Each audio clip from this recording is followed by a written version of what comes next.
அன்பர் இயேசுவின் நாமத்தில் வாழ்த்துக்கள். இன்றும் கூட நம் தகப்பன் அருமையான ஒரு வசனத்தோடு நம்மை சந்திக்கிறார். பாருங்கள், அநேக வேளைகள்ல நம்ம நினைப்போம், அப்பா என்னுடைய வாழ்க்கையில வாக்கு கொடுத்தது இன்னும் நிறைவேறல, ஒருவேளை அது நிறைவேறுமா, ஏன் இவ்வளவு தாமதம், நானா ஏதோ யோசித்துட்டனோ, அப்பா என்கிட்ட பேசலையோ, அது தவறான ஒரு எண்ணமோ என்று பலவிதமான கேள்விகள் நம்முடைய உள்ளத்துல காணப்படுகிறது அல்லவா? இன்னைக்கு தேவன் அதற்கு பதிலை கொண்டு வருகிறார். 1 சாமுவேல் 8ஆம் அதிகாரம் 15வது வசனம்.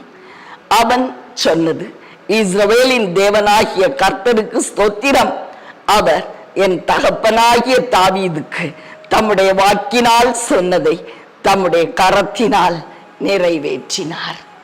பிரியமானவர்களே, இது யாருடைய வார்த்தைகள்? சாலமோன் கர்த்தருடைய ஆலய பிரதிஷ்டை தினத்து அன்று இந்த வார்த்தைகளை சொன்னார். என் தகப்பனாகிய தாவீதின் தேவன், இஸ்ரவேலின் தேவன் என் தகப்பனுக்கு வாக்கு கொடுத்ததை இன்னைக்கு தன்னுடைய கையினால் நிறைவேற்றி முடித்தார். பிரியமானவர்களே, என்ன வாக்கு கொடுத்தார்?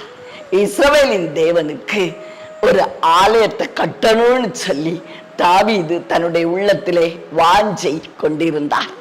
தேவனாகிய கர்த்தர் தாவீது கிட்ட சொல்றாரு, தாவீது ஒன்னால கட்ட முடியாதுப்பா, நான் சாலமோனை கொண்டு தேவாலயத்தை கட்டி முடிப்பேன், உன் கர்ப்ப பிறப்பாகிய சாலமோன் எனக்கென்று ஆலயத்தை கட்டுவான்.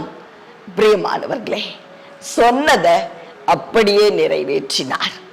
அப்பாக்கு வாக்கு கொடுத்ததை தன்னுடைய மகனுடைய வாழ்க்கையில நிறைவேற்றினார். பிரியமானவர்களே, எத்தனை வருஷம் ஆனாலும் கூட நம் தகப்பனுடைய வார்த்தை அது பொய்யாய் மாறாது. பிரியமானவர்களே, என்னுடைய வாழ்க்கையிலையும் கூட என் தகப்பன் எனக்கு வாக்கு கொடுத்த காரியங்கள் நிறைவேற தாமதமாகும் பொழுது உண்மையிலே நான் ரொம்ப வேதனை அடைந்திருக்கிறேன். காத்திருந்து காத்திருந்து என் கண்களும் சோர்ந்து போனதுன்னு ஒரு பாட்டு கூட நான் பாடினேன். ஏன்னா அநேக வருடங்கள் காத்திருக்க வேண்டியது அவசியம் ஆயிற்று. காரியங்கள் துரிதமா நடக்கல.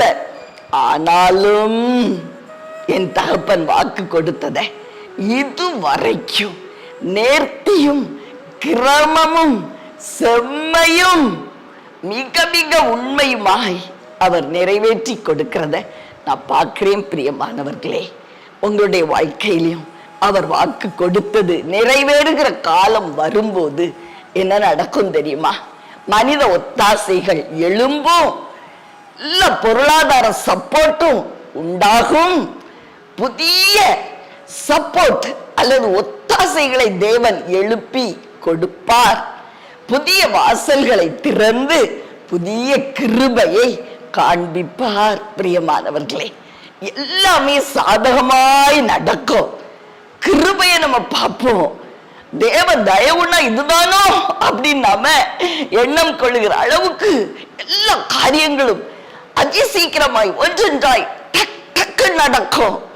பிரியமானவர்களே, தடையின்றி காரியங்கள் எல்லாம் முன்னேறி செல்லும். அதுதான் அடையாளம். தேவனுடைய வேலை வந்ததற்கு அடையாளம். அவர் வாக்கினால் சொன்னது கரத்தினால் நிறைவேற்றுகிற காலம் வந்தது அப்படிங்கிறதுக்கு அடையாளம் அதுதான். இப்போ உங்களுடைய வாழ்க்கையில அந்த நாட்கள் வரும் என்று நான் தீர்க்க தரிசனமா என்று சொல்லுகிறேன். பிரியமானவர்களே, அந்த நாட்கள் வரும், வந்துவிட்டது, நம்ம நம்புவோம். எல்லா ஒத்தாசைகளும் எல்லா பகுதிகளிலும் உங்களுக்கு உண்டாயிருக்கும். மனித ஒத்தாசையும் தேவ கிருபையும் ஒன்று சேர்ந்து வரும், காரிய சித்தி உண்டாகும். பிரியமானவர்களே, உங்களுக்காக ஜெபிக்கட்டுமா? அன்பின் பரலோக தகப்பனே, அருமையான நல்ல ரட்சகநாதா, ஆவியானவரே, அன்பான தெய்வம், நீர் வாக்கினால் சொன்னதை கையினால நிறைவேற்றுவீரப்பா. ஒருவேளை காலம் சற்று தாமதமாகலாம், ஆனா உம்முடைய உண்மை மாறாதது. உம்முடைய வாக்கு பொய் சொல்லாது நாதா. நீர் எங்களுக்காக யாவற்றையும் சரியான நேரத்துல நேர்த்தியாய் செய்து முடிப்பீர். உம்முடைய ஒத்தாசை வரும் பொழுது நாங்க ஆச்சரியத்துல பிரமித்து போகும்படி அதிசயமான அற்புதமான காரியங்களை செய்ய இருக்கிறீர் அப்பா. உம்முடைய அன்புக்காய் நன்றி.